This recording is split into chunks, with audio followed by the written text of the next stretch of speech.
During an oral question in the House of Lords on hate crimes against Muslims in Britain, a heckler shouts out from the public gallery making reference to Rotherham grooming gangs. In today's video, we will watch and react all whilst going over some of the latest news from up and down the country. But first, hit the like button and subscribe to the channel and join our fast-growing community. Just a quick one to say we have new Make Britain Great, again t-shirts available on our store. Go grab them now. They are available at britishstand.com or check the link in the description.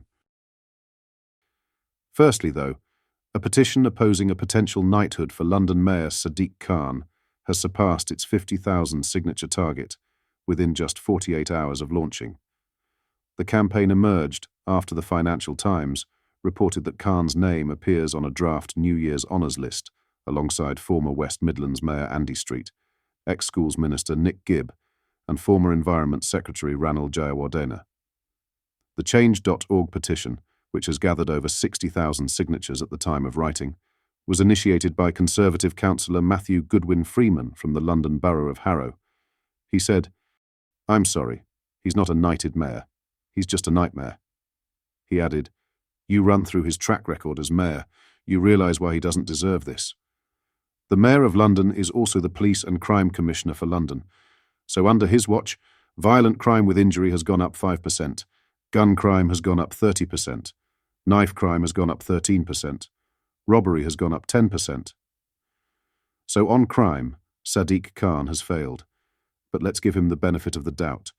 He's also the Chair of Transport for London. That's another role of the Mayor of London. He promised us 0 days of strikes, and guess what? He's had 140 days more than the previous 2 mayors combined. So there he's failed again.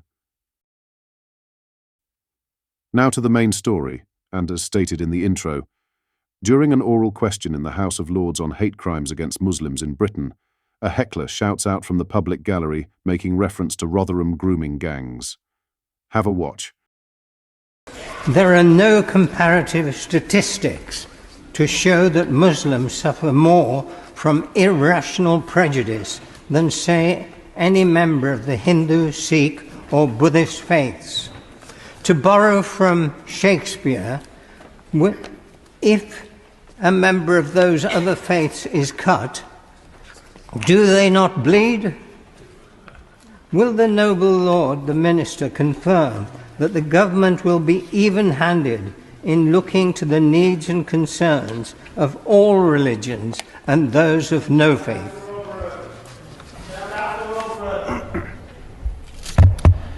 Can I, in response to the noble Lord's important points, all forms of racial and religious discrimination are completely unacceptable and they have no place in our communities.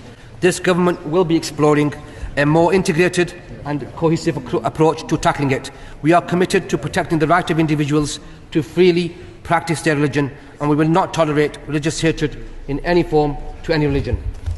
What are your thoughts on this? Let me know in the comments. In some other news, as the festive season approaches, bringing with it the warmth of goodwill and the familiar bustle of holiday preparations, a disturbing reality casts a shadow over Europe's Christmas markets. Islamic extremists, intent on spreading violence and fear, continue to target these beloved events. The evidence of this growing threat is both clear and alarming. On December 19th, 2016, a radical Islamist drove a truck into a crowded Christmas market in Berlin, killing 12 people and injuring many more. A few days later, the attacker was shot dead by police in Milan, but the damage was irreversible. Less than 2 years later, on December 11th, 2018, another terrorist armed with a gun and a knife launched a brutal attack on a Christmas market in Strasbourg, murdering 5 people and injuring 11 others. He managed to flee, but was killed by law enforcement during a shootout 2 days later. These attacks are not isolated. In June of this year, a German court sentenced a 15-year-old boy to 4 years in prison for planning an attack on a Christmas market in Leverkusen. The teenager had expressed a desire to kill as many non-believers as possible, raising troubling questions about the effectiveness of efforts to de-radicalize such individuals. Just last month, German police arrested a 17-year-old who was plotting another truck attack at a Christmas market. This ongoing wave of terror plots has prompted law enforcement across Europe to take extreme measures. Visitors to Christmas markets this year will likely encounter large barriers designed to prevent vehicle-based attacks, and highly trained, armed officers patrolling these areas. While unsettling, these measures are a direct response to the clear and present danger posed by Islamist terrorists. However, not all police forces have been forthcoming about the reasons behind these security measures. This week, Surrey Police issued a statement claiming that armed officers at festive events were simply part of routine foot patrols to deter serious criminality, and not in response to any specific threat. This misleading statement sparked outrage among the public, who are well aware that the increased police presence is a direct response to the threat of terrorism, not a routine policing measure.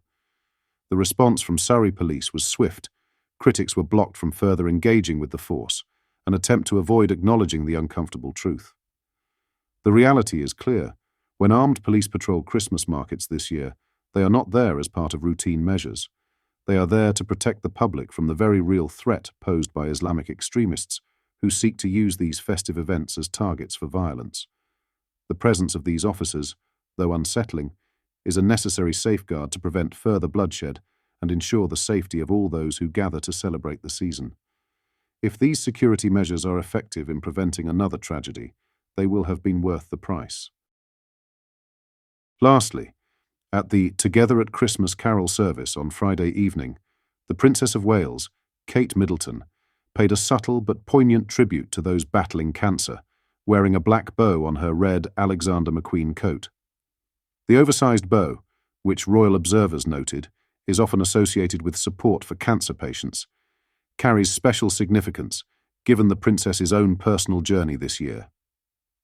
Kate, 42, hosted the festive event at Westminster Abbey, the same church where she married Prince William, looking both elegant and meaningful in her ensemble.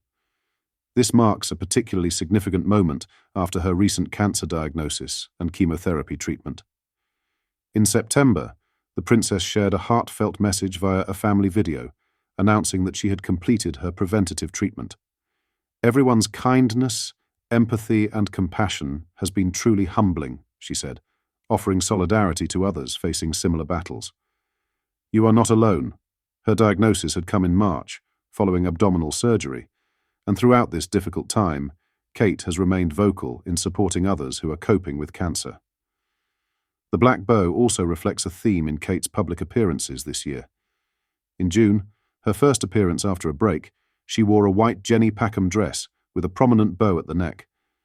In October, during a visit to Southport, she wore a dress with a bow while meeting families affected by a tragic knife attack.